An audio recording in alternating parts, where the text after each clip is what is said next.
imagine that whatever you do will be replicated by everyone else immediately, okay? That's the idea of universality. Second is the idea of free will. Okay? I know that eating ice cream is bad. I know that eating protein, chicken, is good, okay? But I cannot be forced to eat chicken even though it's better for me. I have to choose to eat chicken by myself. If I want to eat ice cream, I can do that, okay? So we cannot coerce people to do what they do not want to do. All right? And number 3 is human is the end unto itself, okay? And the idea here is that you cannot use humans, a human being, to achieve a higher purpose, because humans are the ultimate purpose. So I can't be like a king and says, you know what, I'm gonna start a war to make a lot of money for everyone, and I'll sacrifice 50% of my people, but the other 50% who live will be happy. They'll live in paradise. You can't do that, okay? Because you cannot sacrifice anyone's life in order to achieve a higher end. Because the ultimate end is the human life, okay? So that's the idea of the categorical imperative. And this becomes the theoretical basis for the general will, okay? Now in practical terms, how do you implement this in society? Well, the general will gives rise to government. And then the government gives rise to laws. Okay? So the legitimacy of the government comes from the consensus of the people, which is the general will. The general will is not democracy, right? The general will is an abstract idea which represents the best of who we can be. All right? So just because everyone's like, okay, we should all vote to kill that person because we don't like him. No, that's not the general will. The general will is everyone is important. Do unto others as you would want others to do unto you, okay? So you can't kill anyone, okay? And if people vote for this, then the government is illegitimate because it goes against the general will, all right? And this is important for us because this becomes the basis of the French Revolution. In the French Revolution, the entire European continent, okay, including Britain, Prussia, Austria, Russia, everyone got together and attacked France. France was poor. France had no monarchy. But France defeated everyone. Why? Because people were energized to fight for their nation. They believed that I am now part of a greater good. I have equity in this game. Therefore, I will defend this nation with my life. And France, for the longest time, was unbeatable on the battlefield. Okay? All right? So that is the French conception of a nation. A nation is a social contract which guarantees rights to its citizens. And in return, its citizens must be willing to sacrifice its life for the nation. And that's why the French Revolution was so successful, which ultimately led to the French Empire under Napoleon. Okay, does that make sense? Now, there's another conception of the nation state, which is this. Okay? And these are the Prussians, or the Germans, okay? And it's the idea of iron and blood. So a nation is not something that you choose to get into, okay? It's not something that you start in contact with. A nation is in your blood. A nation is language, heritage, land, okay? And you prove that you are worthy by sacrificing yourself in battle. Okay? This comes to us from the German Republic. In 1870, okay, in the Franco-Prussian War between Prussia and France, these two concepts of the nation state came into battle, okay? The French was a social contract. You fight for us because you agree to be a citizen of this nation, which guarantees you certain rights. Prussia is like, no, you fight because it is your duty to fight, because it is in your blood, it is in your language, it is in your whole culture, it is in your family. And then when these two cultures clash, it was the Prussians who won.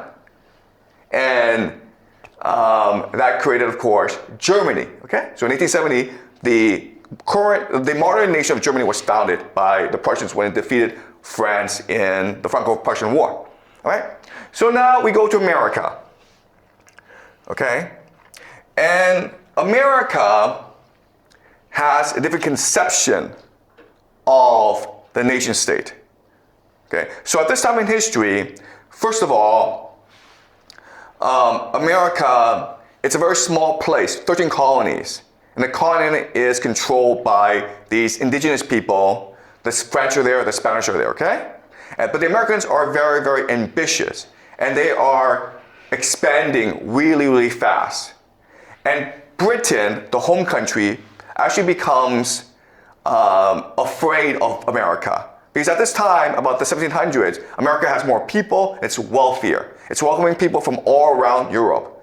And so Britain tries to limit the expansion of America, okay? It tries to say, you can't cross this certain line, the Appalachian Mountains. And America says, screw you, we're gonna revolt, okay? And this creates the American Revolution. And in 1789, America creates the Constitution, which becomes the highest law in the land. And so at this point in history, the American founding fathers, they look around the world, they know about the British system, they know about the French system. They're trying to grow the country as fast as possible. They have to fight the Spanish, the French, the British, and the indigenous people in their land. They're trying to welcome as many people as possible, okay? So they decide that the nation will become a game, okay? A game where the citizen is a player. And the citizen is trying to maximize his wealth, okay? And through this process of maximizing his wealth, trying to get as much wealth as possible, he will be energetic, he will work hard. And this energy will contribute to the overall wealth of the nation, which will allow America to grow very, very fast, okay? That's a plan, all right? So for this to work, they have to construct a game that has three major characteristics, all right? The first is that it has to be open, meaning anyone can come and play, okay?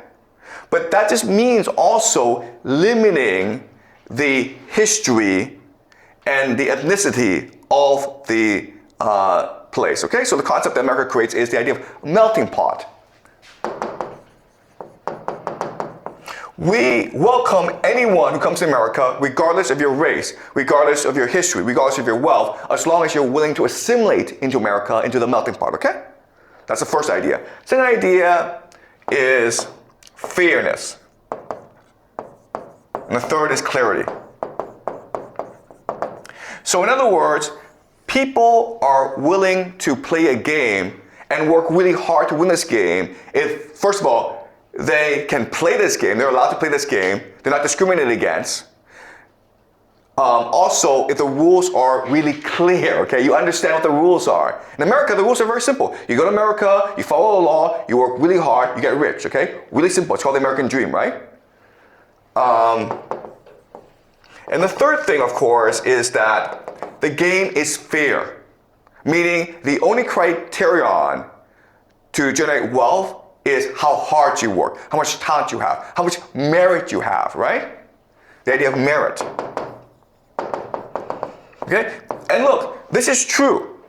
When you go to America, you will discover this. If you work really hard, if you're really talented, if you're really smart, they will respect that, okay?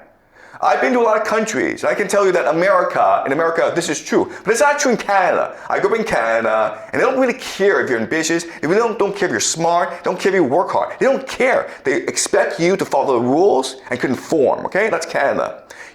China, okay? We all know what China is, okay? No one cares if you work hard. No one cares if you're smart. No one cares, okay? It's all about your guanxi, about your family, okay? But it's true this is true for most of the world. And I would say that the idea of merit is only true for two places.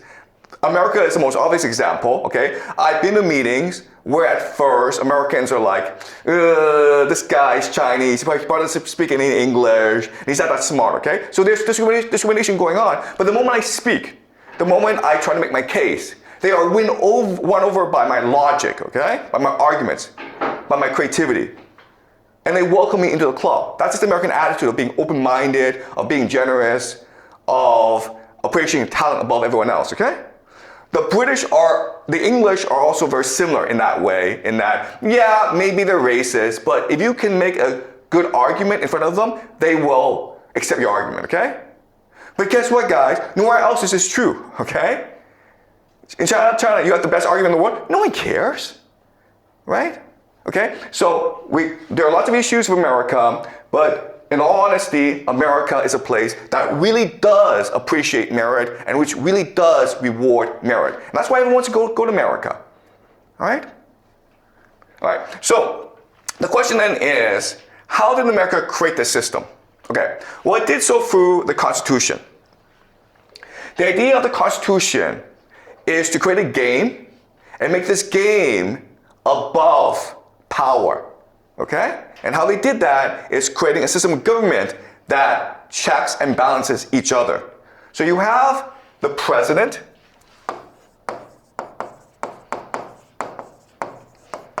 you have the Congress, okay? And you have the Supreme Court. Okay, the Supreme Court, it's very simple. It's to interpret the Constitution, which is the highest law in the land, okay? And then the powers of the government are divided equally amongst these different branches. So the Congress can create laws and control spending, okay? Or what's called the purse. The president has war powers, basically, or the sword. Okay? But if the president were to declare war, he needs Congress to approve, because Congress has to give the money to start the war. Okay? And